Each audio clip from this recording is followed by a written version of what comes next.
My name is Annetta Andrews, and I'm a licensed real estate broker here in the province of Ontario. Today, I'm walking you through a very important piece of information you should know about when you decide to embark on the journey of buying or selling a property. It's the RECO Information Guide. The name RECO stands for Real Estate Council of Ontario, and they're here to protect consumers by ensuring the real estate profession in Ontario is fair, it's safe, and informed. I will be referring to them as RECO throughout this video. It is also advisable that you have a copy of this guide in your possession and you read it thoroughly before watching this video. Let me know if you need a copy of it. This document is required for every buyer or seller in Ontario. I'll walk you through it in plain language so everything feels clear and should be easy to understand. If you have questions, I'm always available to go over it with you in person. At the very end of this guide, there is a section for your signatures to acknowledge that you are in understanding of this document and it has been explained to you.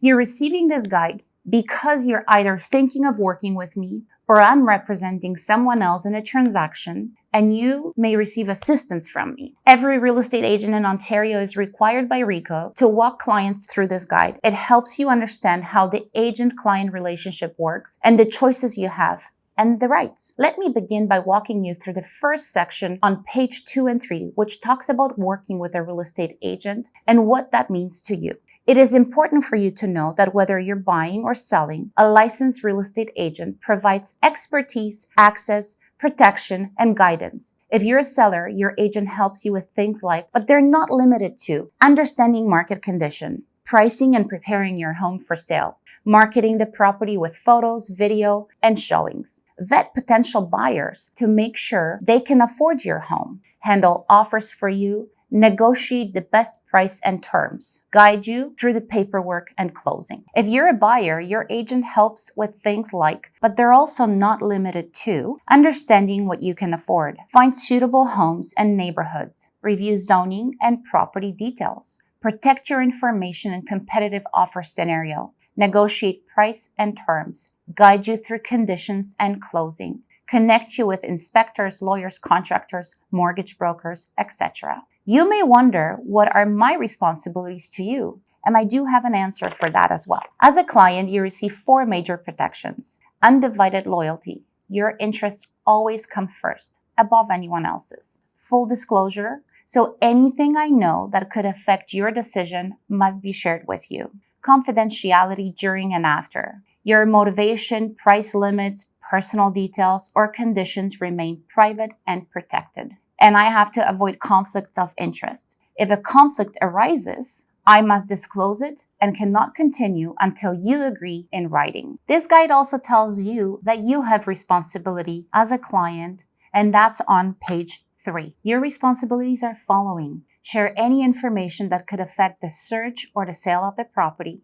communicate promptly with me, understand your agreement, and lastly, pay the fees agreed upon in the representation agreement. This guide also talks about the risks of representing yourself. It clearly outlines the details if one chooses to go through transaction without the agent. This information is provided on page 4 and 5.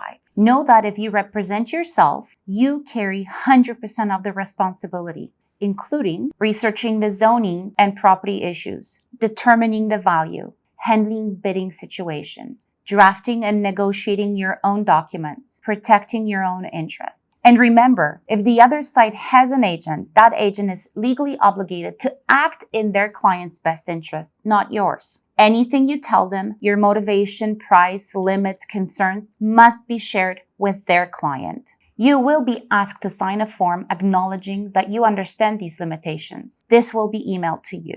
You are also advised to seek legal counsel if this is the route you wish to proceed. It also tells you that you can change your mind during the process if you feel that you wish to work with a realtor and have proper representation. Pages 6 to 8 focus on signing and understanding representation agreements, depending on whether you're a buyer or a seller. If you choose to work with me as your agent, we sign a representation agreement with my brokerage. This document outlines what services you'll receive, whether it's a brokerage representation or a designated representation. Designated representation is a newer model where only one specific agent represents you. which is the model that my brokerage is using. Going further, it outlines the scope of our agreement. For example, the length of the commitment, which type of properties and geographical areas it covers, and how the fees are paid. What happens if the seller doesn't pay the buyer's agent commission, and how that could impact transaction on both sides, whether a holdover clause applies, how the agreement can be canceled.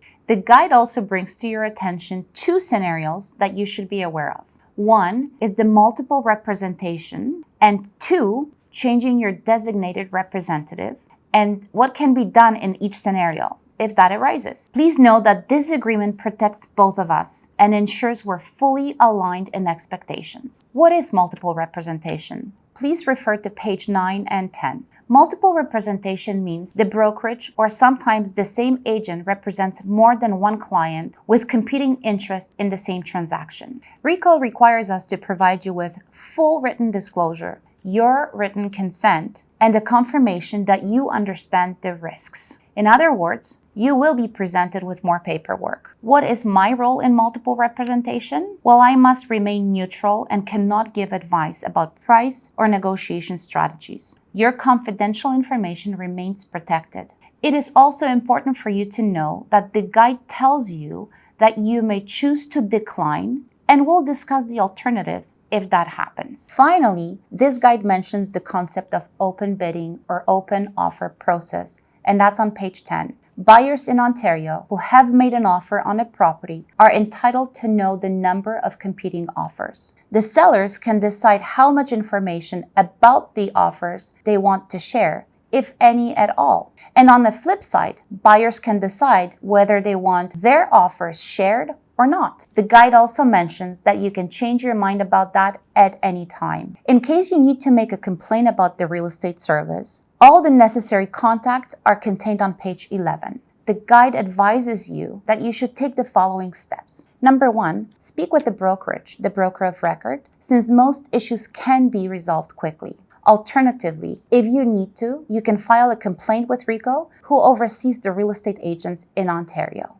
I mentioned to you in the beginning of this video that you will have to acknowledge that this guide has been provided and explained to you, and that is on page 12. This guide is meant to protect you, empower you, and ensure transparency in every real estate transaction. Whether you're buying or selling, understanding your rights and the responsibilities of your agent helps you make confident decisions. If you have any questions, or if you'd like me to go over anything in person, I'm here and happy to help out anytime. Thank you for watching, and I look forward to working with you.